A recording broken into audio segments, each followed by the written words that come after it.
Eh bien, il s'agit d'un mois béni, un mois sacré et qui occupe une place très importante chez les musulmans. Il s'avère aussi que dans ce mois, il y a 10 jours encore euh, plus spécial, et si vous voulez bien, les 10 derniers jours de ce mois ont encore leur valeur, leur mérite, qui est encore plus spécial. Mais quelle est exactement la raison de ceci? Peut-être parce que parmi ces 10 derniers jours se trouve la nuit de Al-Qadr, Laylat Al-Qadr, ou la nuit du Saint. Mais c'est quoi exactement cette nuit? C'est ce que nous allons essayer de savoir à présent. Et justement pour ceci, nous avons le plaisir d'avoir avec nous en ligne, en direct, Dr Kamel Gaballa, professeur à l'université d'Al-Azhar. Bonjour, Dr Kamel Gaballa. Dr Kamel Gaballa, bonjour. Bonjour. Ravi de vous avoir mis en ligne, en direct, pour parler de la valeur de ces 10 derniers jours du mois de Ramadan, ou les 10 dernières nuits de ce mois, certainement avec sa spiritualité, ses mérites. Il s'agit d'un mois très important pour tous les musulmans, mais en particulier ces 10 derniers jours ont encore leur spiritualité plus particulière et des mérites que tous les musulmans souhaitent encore savoir et en profiter. Pourquoi exactement ces 10 derniers jours sont encore plus importantes? Vous voulez parler rapidement de la nuit Qadr, la nuit religieuse. Donc c'est aussi très important parce qu'elle occupe une place tout à fait prépondérante, non seulement dans le mois de Ramadan, mais également dans toute l'année en fait, parce que c'est au cours de cette nuit que eut lieu la révélation du Coran. Donc, Allah, gloire à lui, dit, nous l'avons révélé au cours de la nuit de Qadr, c'est-à-dire de la nuit grandiose et prestigieuse, c'est-à-dire le Coran.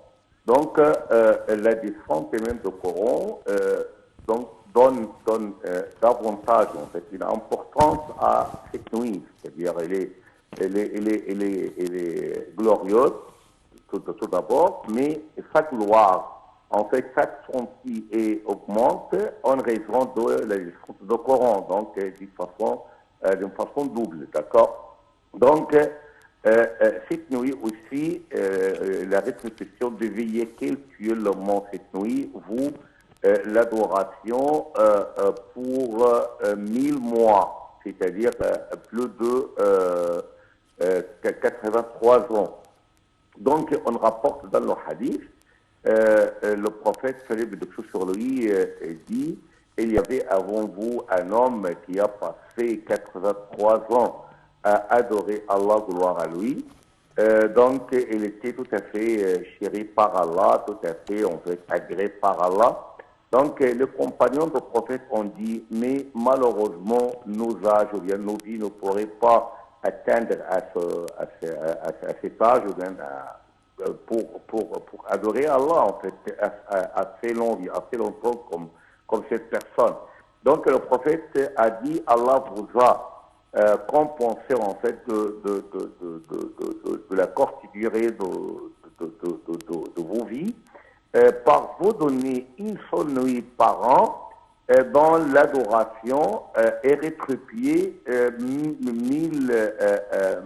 c'est-à-dire autant que 1000 mois d'adoration. Donc, au cours de cette nuit, il n'y a que la paix, il n'y a que la sécurité, il n'y a que la sérénité, la quiétude, l'apaisement, parce que Allah dit qu'elle est paisible jusqu'au lever de l'aube. Donc, c'est d'une part, nous avons une nuit tout à fait grandiose, tout à fait capitale dans toute l'année. Nous avons également aussi la dernière nuit de Ramadan, c'est la nuit de bilan, comme on pourrait le dire. Parce que dans le hadith, le prophète, le sur lui, a dit, donc, lorsque que c'est la dernière nuit du mois de Ramadan, Allah accorde une immense miséricorde à ses serviteurs et il leur pardonne tous les péchés, tous leurs péchés. Donc le prophète était interrogé. S'agit-il de la nuit de Qadr, c'est-à-dire cette nuit de laquelle parle le prophète sur lui? Il a dit non. Mais voyez-vous, s'il y a par exemple des cultivateurs, bien par exemple des laboureurs en fait qui travaillent au champ, donc à la fin de leur travail, sont-ils rétribués ou non?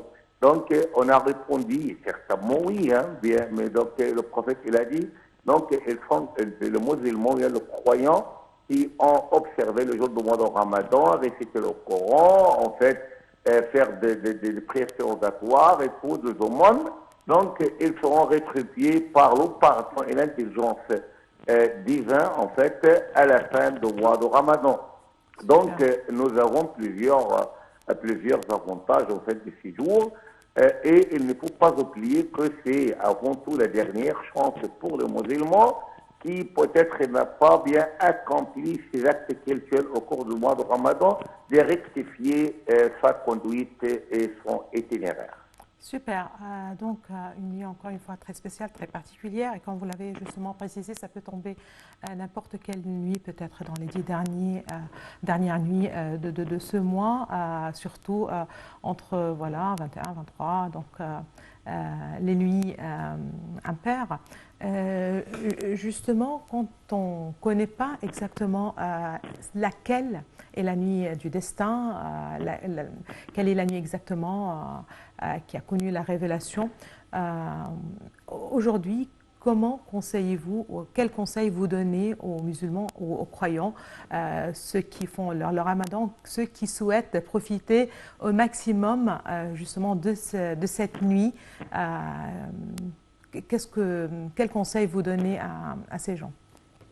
Ah oui, premièrement, en fait, la définition la détermination exacte de Qadr, ou bien de la nuit de Qadr, la nuit grandiose, de grandeur, de gloire. Oui. Je crois que ce n'est pas très capital. Je vous dis pourquoi.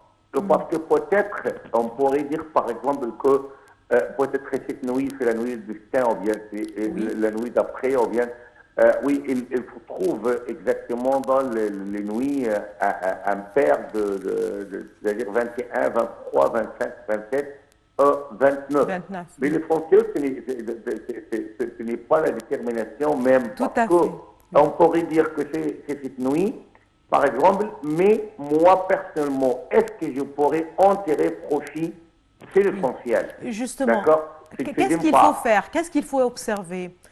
Comment se rapprocher davantage de Dieu, si vous le voulez bien? Que faire davantage pour profiter de... Oui, premièrement et avant tout, les émoines et les actes caritatifs. D'accord? Parce que le musulman a très besoin en fait de tels actes, surtout qu'il y a des familles qui ne trouvent pas, par exemple, de quoi se nourrir bien, ou bien, par exemple, de quoi acheter peut-être de nouveaux habits pour leurs enfants, pour l'Aïd.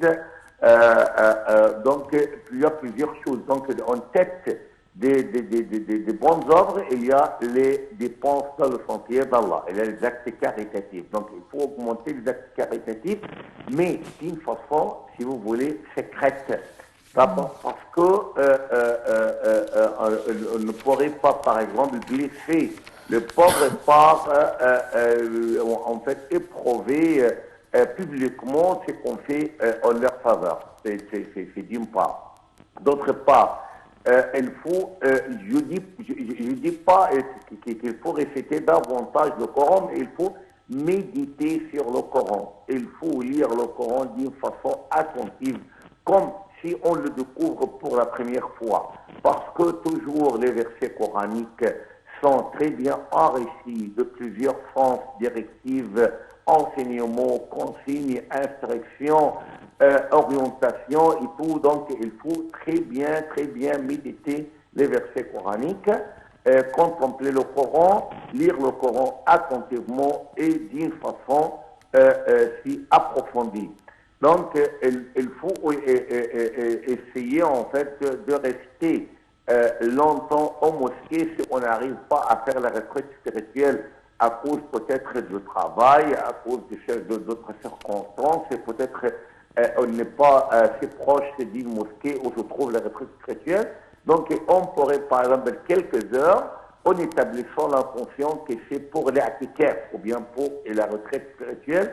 Et on dit que dans le hadith, les actes ne valent que par les intentions. Donc, il faut établir l'intention de rester en fait un peu plus de temps à la mosquée. Pour celui qui n'observait pas, par exemple, ou bien ne faisait pas pour des raisons et des autres les prières surrogatoires nocturnes, il pourrait les faire et d'une façon intense et comme je viens de le dire, d'assister aussi les séances de cours de sciences, par exemple religieuses, comme par exemple des exégèses, le hadith prophétique, ou bien peut-être par exemple de la biographie du prophète.